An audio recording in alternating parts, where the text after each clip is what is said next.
영화 인터스텔라 모르시는 분 없죠?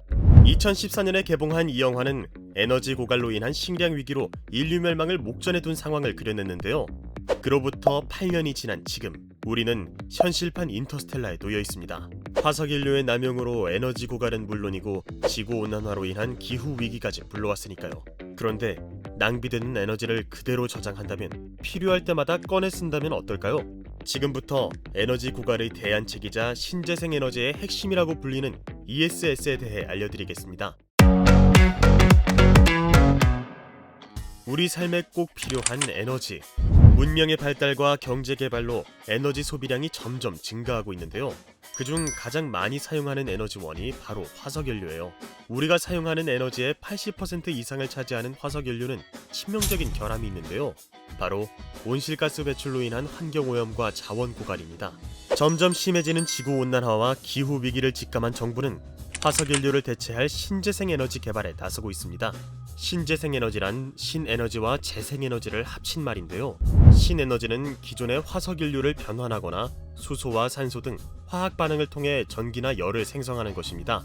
재생에너지는 태양에너지, 풍력, 수력 등 자연적으로 발생하는 에너지를 변환하여 이용하죠. 정리하자면 신재생에너지는 화석연료와 달리 고갈되지 않으며 친환경적입니다. 정부는 기후 대책을 마련하고 탄소 중립을 실현하기 위해 신재생 에너지 개발의 속도를 올리고 있어요. 하지만 친환경적인 신재생 에너지도 단점이 존재합니다. 태양광, 풍력 등 자연에 의지하다 보니 생산량의 변화가 심하고 에너지 공급이 불안정하다는 점인데요. 이 불안정한 공급을 해소할 수 있는 장치가 있습니다. 바로 ESS라 불리는 에너지 저장 장치입니다. ESS는 에너지 스토리지 시스템의 약자로 전력을 저장했다가 필요에 따라 사용할 수 있는 시스템인데요. 신재생 에너지의 효율을 높일 뿐만 아니라 전기료를 절감하고 정전 피해를 최소화하죠.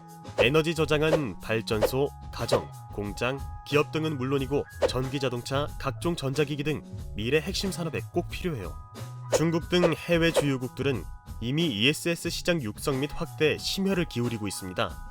글로벌 ESS 배터리 시장은 연간 44%의 높은 성장률을 기록했고 2026년에는 금액적 규모만 무려 120조 원에 달할 것으로 보입니다.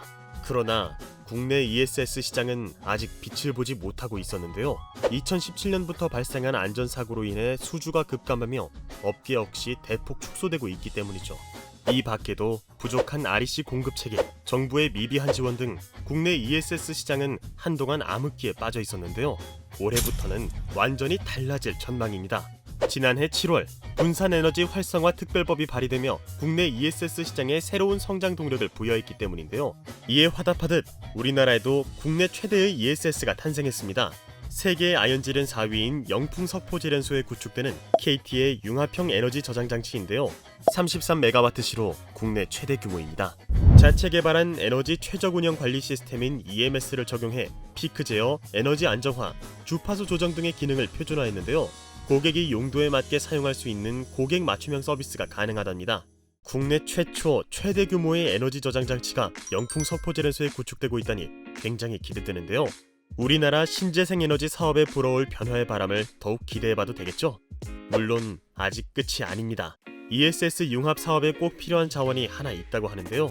전기료를 효과적으로 절감하기 위한 필수 요소이며 ESS와 절친이라는 이것은 과연 무엇일까요? 또 영풍석포제련소에 구축되고 있는 ESS는 정확히 어떤 구조를 지니고 있을까요? 다음 시간에 더 자세히 알아보도록 하겠습니다. 영상이 유익하셨다면 구독과 좋아요 눌러주세요.